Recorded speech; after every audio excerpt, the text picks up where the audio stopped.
안녕하세요. 오늘은 오리온, LG이노텍, 그리고 한미약품 이 세 기업에 대한 최신 증권사 분석 보고서를 같이 좀 보려고 합니다. 이게 6월 18일자 자료들이고요. 각 기업 지금 어떤지, 또 앞으로는 어떨지 그 핵심만 쏙쏙 뽑아서요. 당신이 이 기업들 맥락을 빠르게 잡으실 수 있도록 저희가 도와드릴게요. 네, 안녕하세요. 이 보고서들이 이제 증권사 애널리스트들이 분석한 거잖아요. 뭐 기업 실적이라든지 전망, 또 주가 데이터, 투자 의견 같은 거 이걸 다 담고 있습니다. 저희는 이 제공된 정보만 가지고 각 기업 상황을 한번 깊이 있게 파고들어 보겠습니다. 좋습니다. 그럼 첫 번째로 오리온부터 시작해 볼까요? DS투자증권 보고서인데 매수 의견에 목표 주가는 16만 원 그대로 유지했네요. 지금 주가가 한 11만 원 조금 넘는데 꽤 긍정적으로 보는군요. 네, 일단 5월 실적부터 보면요. 매출은 작년 같은 달보다 한 9% 늘었어요. 근데 영업이익은 뭐 거의 변화가 없었습니다. 0% 증가. 영업이익률은 한 16.9% 정도 나왔고요. 아무래도 그 코코아나 쇼트닝 같은 원재료 가격 오른 거랑 또 신제품 비용 부담도 좀 있었거든요. 그래도 뭐 제품 출고량이 늘면서 이걸 어느 정도 상쇄한 모습입니다. 아, 원가 부담이 있었는데 판매량으로 막았다. 그렇군요. 근데 지역별 실적이 좀 재밌네요. 한국은 6% 성장? 그런데 러시아가 70%요? 전년 동기 대비? 현지 통화로도 47% 성장이라니 와, 이거 대단한데요?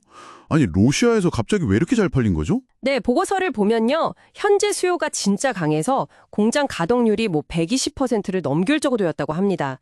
아마 뭐 특정 제품이 히트를 쳤거나 아니면 경쟁 환경이 유리하게 바뀌었을 수도 있겠죠.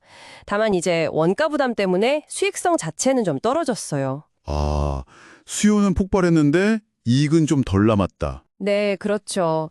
반면에 중국은 좀 경쟁사 프로모션 때문에 성장이 주춤했고요. 한 3% 정도. 베트남도 내수가 좀 안 좋고 수출도 줄어서 성장세가 둔화됐습니다. 거긴 1% 성장했네요. 아, 지역별로 이렇게 차이가 크군요. 중국, 베트남은 좀 아쉬운데 러시아가 엄청나네요. 그런데도 매수 의견을 유지하는 건 역시 다른 이유가 있겠죠?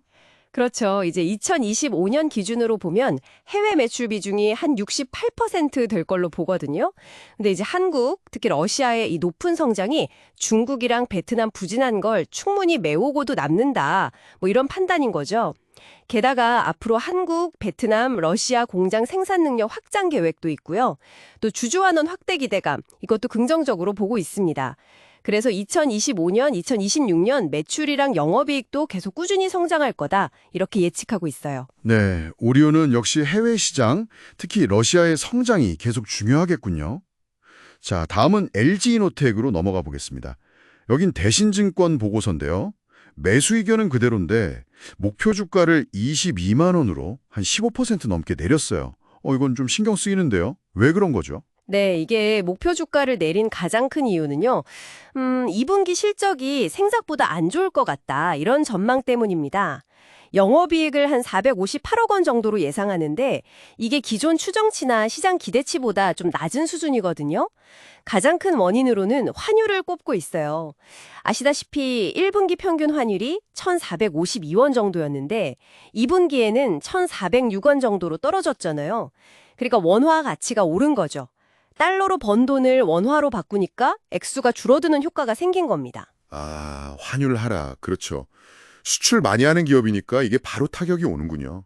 혹시 다른 이유도 있나요? 네, 하반기에 나올 아이폰 17 판매가에 어쩌면 좀 둔화될 수 있다. 이런 우려도 좀 반영이 됐습니다. 뭐 예를 들면 미국 관세 부과 문제라든지 아니면 아이폰에 들어갈 AI 기능 최적화가 좀 늦어질 수 있다는 가능성. 이런 외부 변수들이죠. 그렇군요. 여러 우려가 좀 있네요. 하지만 보고서에서는 장기적으로는 비중 확대 의견을 냈어요. 이게 흔히 말하는 상저하고 패턴, 그러니까 하반기엔 좀 나아질 거다 이런 기대를 하는 걸까요? 네, 맞습니다. 단기적으로는 좀 어렵지만 내년 이후의 성장 동력에 주목하자는 거죠. 특히 2026년을 좀 기대하고 있는데요. 첫 번째는 애플이 혹시 폴더블 폰을 내놓을 수 있다. 뭐 이런 기대감. 그렇게 되면 카메라 모듈 수량이 더 늘어날 수 있고요. 또 생산이 상반기, 하반기 좀 균형을 맞추면 수익성도 개선될 수 있습니다. 폴더블 폰 기대감. 네. 그리고 두 번째는 신사업인데요. FC BGA라고 이게 그 고성능 칩 기판이거든요. 이 매출이 이제 본격화되면서 기존 스마트폰 말고도 뭐 PC, CPU나 서버, AI 쪽으로 공급처를 다각화할 거다 이렇게 보고 있습니다. 그렇군요.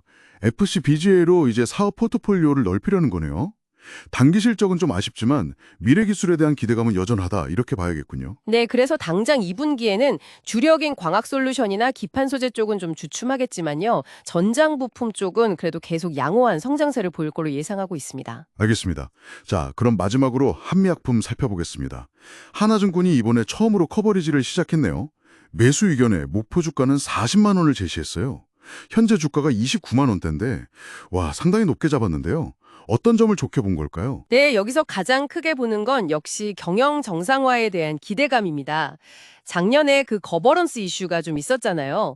그게 일단락되고 특히 임종현 사장이 북경한미 경영에 복귀하면서 연결 실적에 개선될 거라는 기대가 커졌습니다. 물론 2분기는 계절적으로 좀 비수기기는 한데요. 3분기부터는 이런 계절적 요인이랑 경영 정상화 효과가 같이 나타나면서 회사가 예고했던 대로 하반기에 실적이 회복되는 그 상저하고 흐름이 나타날 걸로 기대하고 있습니다. 아, 경영이 안정되면서 실적도 다시 올라갈 거다 이런 거군요. 신약 개발 쪽 기대도 상당한 것 같은데요. 네, 맞아요. 하반기에 주목할 만한 신약 관련 이벤트가 진짜 많습니다. 특히 요즘 핫한 비만 치료제 파이프라인이 여러 개 있거든요. 예를 들면 삼중작용제 HM15275라고 이게 미국 임상 2상에 들어갈 예정이고요. 또 근육 증량 효과까지 같이 있는 HM17311이라는 것도 미국 임상 1상을 시작합니다. 와, 비만 치료제만 해도 벌써 여러 개네요. 네, 그리고 또 중요한 게 연말쯤에는 에페글레나타이드 임상 3상 결과 발표가 예정되어 있어요.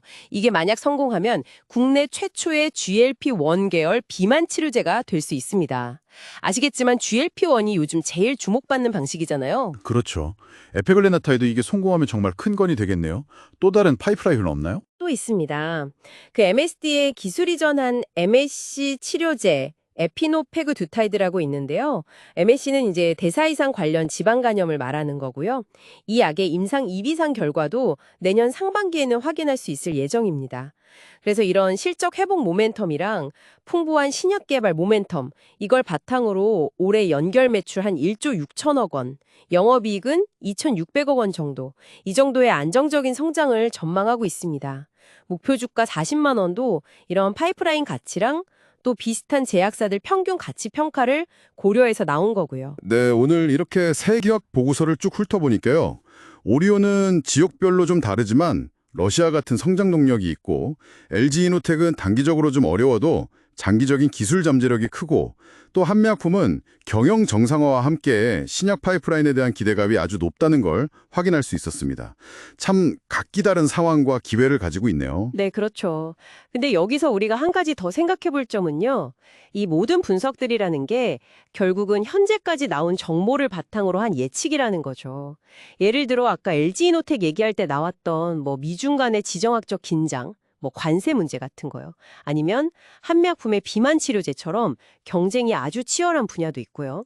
이런 예상치 못한 외부 변수나 혹은 뭐 갑작스러운 기술 혁신 같은 게 나타나면 지금 전망이랑은 전혀 다른 방향으로 갈 수도 있거든요. 그래서 이 보고서에 나온 숫자 너머에 그런 변화 가능성까지도 좀 염두에 두시면서 계속 정보를 업데이트하는 자세가 중요하지 않을까 싶습니다.